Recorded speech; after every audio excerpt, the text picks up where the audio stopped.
And now it is my pleasure to introduce the undergraduate speaker for the next stage of this ceremony, Suhani Jalota. Suhani is one of those students who never ceases to inspire and amaze those around her, even those of us who have spent years at Duke among some of the most exceptional students in the world. Suhani came to Duke from her native India. She's a Baldwin Scholar, a special 4-year leadership development program awarded to a tiny fraction of the most promising incoming female freshmen.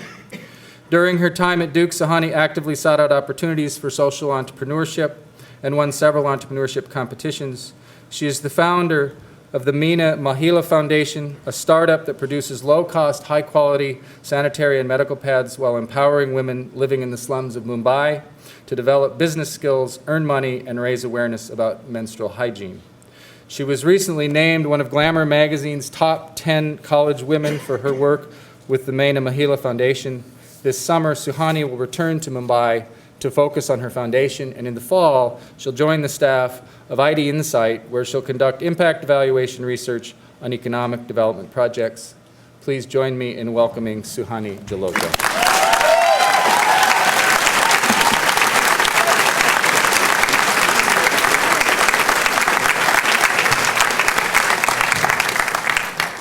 Thank you so much for your kind introduction, Dr. Chul. I wish I could have taken your policy class and classes by so many of the professors here that I've just not had the opportunity to take a class with, Dr. Adme, or Adme. I'm really, really grateful to be standing here in front of this incredible class of Global Health 2016 students and such accomplished professors. I absolutely loved this class. We have struggled from the global health fundamentals, ethics, research methods, all the way to the senior capstone with Dr. Boyd and Dr. Green and Dr. Clemens. And we have really just grown up together as a class, as friends, as colleagues. And so what I really have to share here today are things that probably resonate very closely with all of you, hopefully. I'd like to share 3 ways that global health has shaped my outlook. The first about the issues that I learned during my fieldwork that keep me up at night, something that I'm sure we can all relate to. And the second one about a major life lesson that was reinforced by all that I've learned at Duke. And the third about the kind of world our generation seeks to create. So lesson number 1. I am 21 years old, bubbling with excitement about the opportunities that I have, the changes that I can make.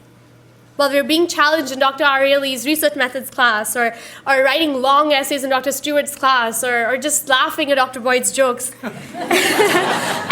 and being encouraged by Lisa McKean to seize the many of the global health opportunities on campus, only a fraction of which we can ever use. I know there's another girl half a world away who has been forced to marry, bear children, stay at home, and take care of her household. She cannot go to school. She's voiceless. She could be sexually assaulted on her way to defecate in an open field or a public toilet as I speak. Or if she has her periods, she uses old rags and leaves as pads are too foreign or unaffordable for her. What is worse, she's not alone.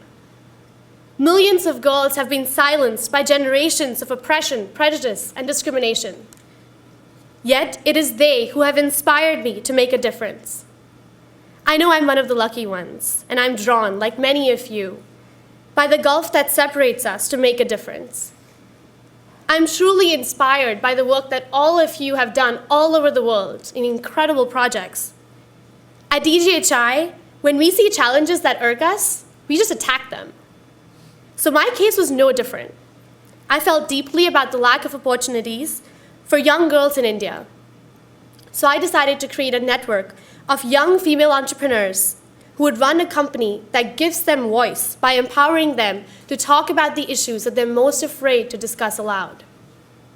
Once they start to speak about basic personal hygiene, menstruation, and toilets, the world could be their audience. What I have learned and all that I've achieved, I owe it to the women I met in India's slums and their stories and their realities. Had I not seen for myself what it looks like to live without a house when government authorities demolish everything that you own, Leaving you on the streets, I would not have understood the pleas of the people. During one of my summer experiences, I once saw a 4-year-old boy sitting by a water hose with buckets, filling them with water to carry to his family who was homeless. I saw a girl with multi-drug resistant TB speak about her treatment, or really her pain, as she could not pay for her medicines when she was left untreated. I heard of a 7-year-old girl who was kidnapped and raped in the building where I run my nonprofit.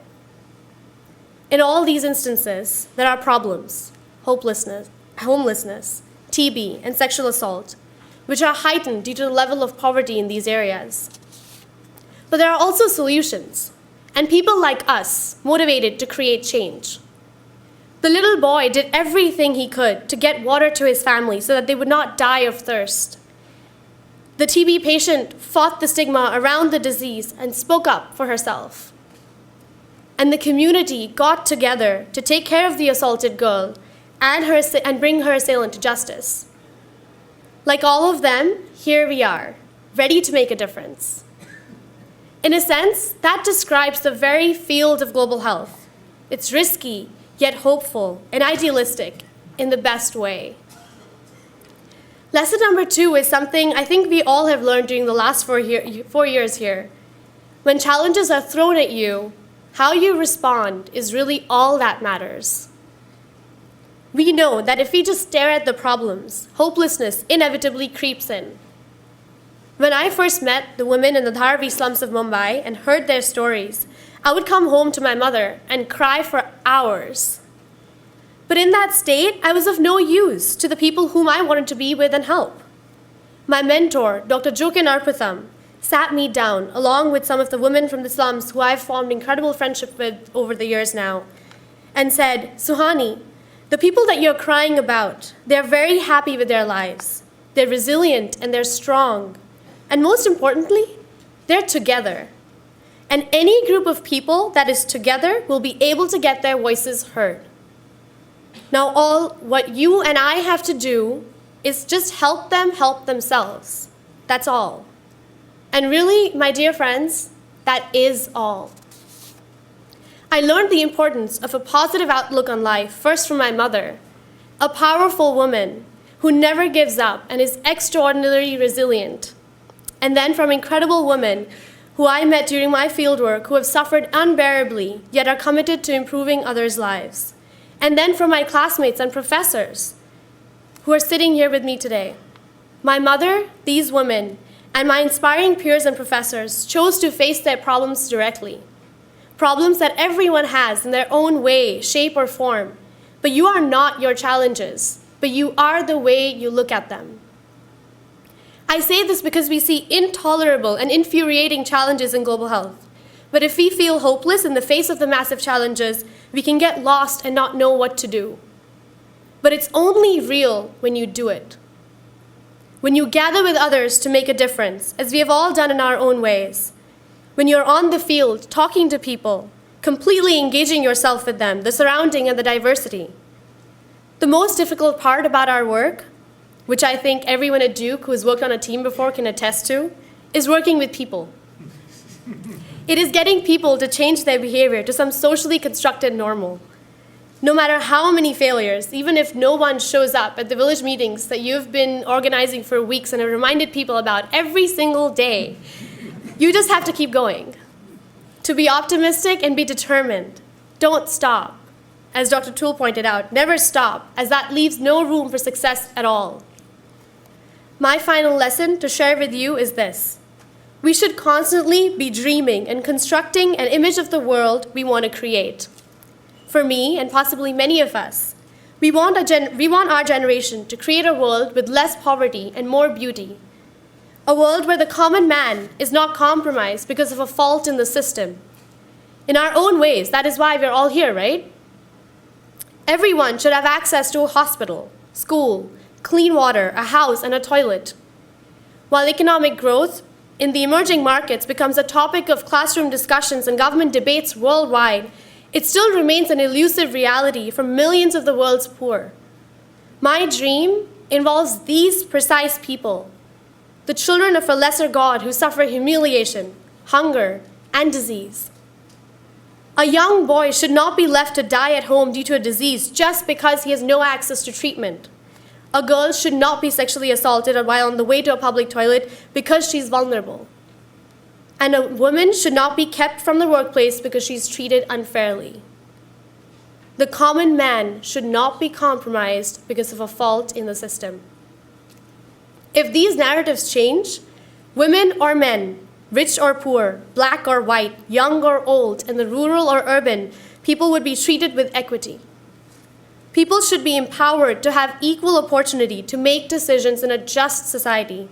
It may be a seemingly impossible task to create this world where there's more beauty and less poverty, but then that's what dreams are all about. Looking around at all of you, I see the burning passion and fire that we all share to create long-lasting impact. There is little that Duke students cannot do if they come together, especially because we come from all different academic backgrounds and interests and experiences. We have seen that time and again over the last 4 years. So let us continue to combine our individual strengths to collectively change the world. One cannot sustain success alone. When someone is successful by society's standards of success, it is not just them, but the whole community of people who have supported them to stand up that is successful. If you reach the top by flying, rather than climbing the ladder to success, you can crash down very easily. But if you climb the ladder step by step, with each step being relationships forming or values or principles that you live by, you can fall just one step down and then step back up again. We're all standing on blocks, and it is important to recognize those blocks and respect the people in our lives, the organizations that have helped us grow, and the values that have kept us strong, that build the very foundation we stand on. Duke is one of those blocks.